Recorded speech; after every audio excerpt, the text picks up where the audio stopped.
So quite recently I was out flying and I did it all. I flew low, I flew in pretty close proximity to other pilots, I flew over the water, and it's really easy once you get into the sport to allow complacency to creep in, and it's really important that you try and manage that. Once the sport gets into your head, the last thing you want to be doing is sitting at home on a lovely flyable day when you could be up there. But that brings with it some dangers. So in this video, I'm going to talk about 5 things that I think are the most dangerous aspects of paramotoring, and how we can mitigate against those. So making this sport as safe as it can be. It is no more dangerous than riding a motorbike, to be fair, but it does come with inherent risk. And these 5 things that I'm going to talk about are probably the riskiest things you can do as a paramotor pilot. But before we do that, a quick chat about the sponsor of this video, myself. So if you're in the running for a t-shirt, a hoodie, hat, cups, mugs, stickers, all sorts of things like that, then get onto the website, and the link for them are in the description, the US one and the UK site.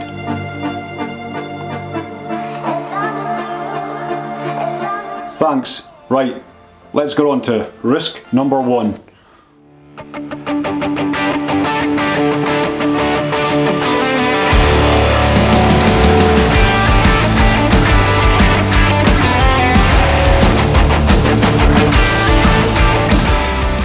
So I think the first one is doing anything low level in a paramotor brings with it inherent risk. So here's me flying as close as I can to the field there. So flying low gives you absolutely no time whatsoever to react. And the best thing you can do is keep your hands on the brake so that you can control the paramotor if something should go wrong. If you have an engine out, if you have a gust of wind, rotor, anything like that, that puts you off track, then you have no time whatsoever to react. The best thing you can do is hopefully turn into wind and just do a landing. Your best friend in paramotoring is height, which brings me into the acro side of things. Doing acro at a really low level brings with it also inherent risks. So anything low level, you've just got to remember you have no time to react. And here's Tucker here doing some pretty gnarly stuff here at low level. If someone were to go wrong, you wouldn't stand a chance and you'd be slamming into the ground pretty quickly. So if you're going to do acro, anything like that, height is your friend, and you can react in an emergency. If your wing collapses, you've got time for it to get itself back again. You've got time to throw a reserve. You've even got time, if your engine goes out, to get it in neutral, face towards wind, have a couple of attempts at starting, restarting the engine, and if it doesn't, then you've got time to do a landing. You don't have any of that time at low level. So if you're flying low level, hands on brakes and be prepared. Always think, what if I have an engine out? And acro, I personally, not that I do that, but if I were, I personally wouldn't be doing it at low level. I'd be doing it at high level so that I've got space for a reserve. So be careful, height is your friend in a paramotor. I think risk number 2, which we're going to talk about now, is flying in close proximity to others. And you can see here, I've done this loads of times, and I think your worst case scenario is if you don't know where everybody is. Now, when I fly with my mates, we are all on gaggle, and check this video out. Gaggle isn't just for navigation. Gaggle also lets you see where all your friends are, where everybody is in close proximity to you. And not only that, have your head on a swivel at all times when you're flying in close proximity. Fly-ins, in my opinion, are probably one of the worst places where you can have a beehive situation where there's paramotors everywhere. And you could get yourself into a situation where you don't know where everybody is. Not everybody's going to have gaggle, not everybody's going to be on the same gaggle account so that you can see where everybody is. So for me, if I'm in a fly-in or there's lots of people around, I personally am going to probably take off and F off, getting the hell away from everybody else. It can be quite easy to want to show off in front of your friends and fly around the LZ. I personally would get out of there. But and there's lots of footage on YouTube of paramotor pilots colliding with each other. There's quite a couple that have happened in recent years that are still under investigation at the moment, where pilots have hit each other and there's been serious injury and worse.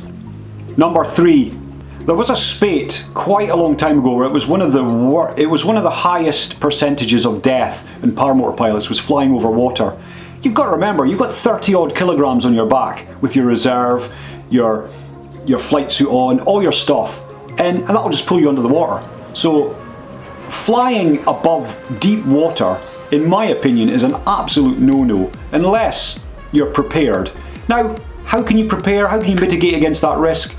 There's flotation devices out there, quite a few on the market.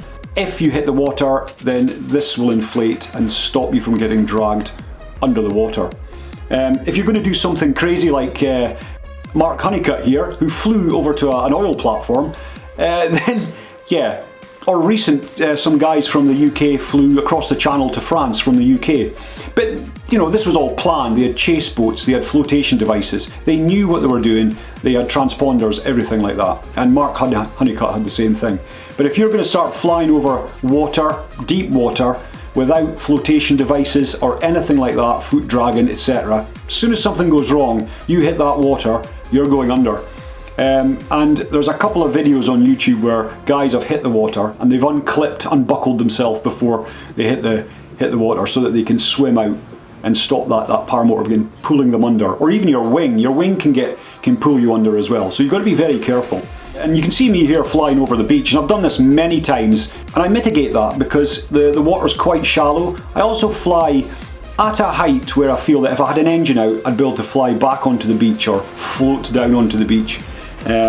So you've got to be really careful, plan where you're going to fly. Foot dragging over reservoirs and quite deep water without a flotation device and any means of escape. You're taking huge risks there, and you don't want to be another statistic and end up drowning in your paramotor.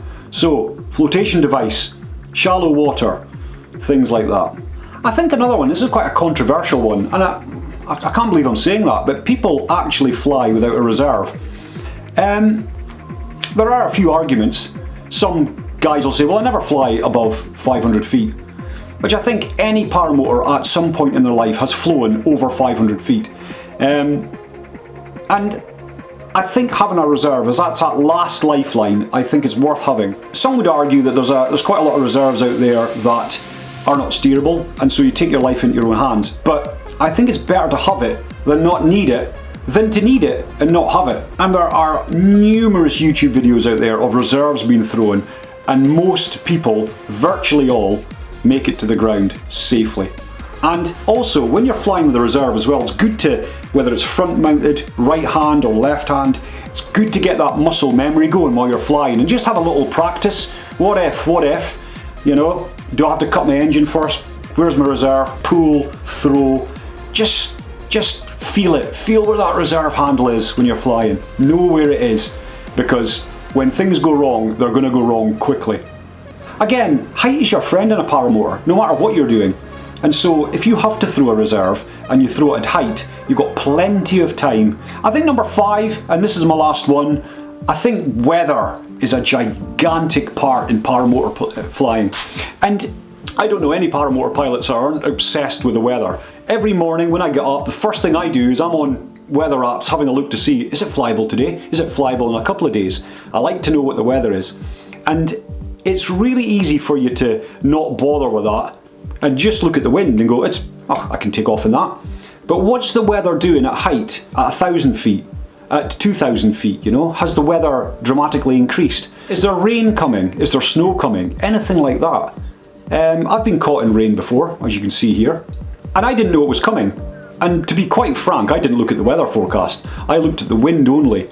And I looked out the window and I went, nah, it's not going to rain, it'll be fine. Luckily I was on my way back to the LZ. Getting caught in the rain on a paramotor, it's not a major emergency, but you've got to be careful. What's the wind doing 2 hours later?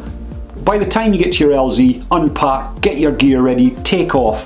What's the weather like? Is it going to be unlandable? I've got caught in seriously large headwinds and had to abort my mission because, again, I didn't forward plan. So weather can pull you off guard. It can be nice when you take off, and then it can get horrendous into the flight. Plan your route. Plan your flight around the weather. Don't just look at the wind. Look at the wind at height. Is it going to rain? What else is coming? And here in Scotland we get some seriously changeable weather. So we can be flying and then one minute it's great, next minute it's not. So check the weather. The weather can catch you off guard and make your life hell. Right everybody, that is how you don't die while flying a paramotor. So the mitigation that I've talked about will keep you guys safe when you're in the air. I hope this helps. Fly safe everybody, and I'll see you at the next video. Thanks very much for watching. Thanks for subscribing. It means a lot. And we'll see you at the next video everybody. Keep it real.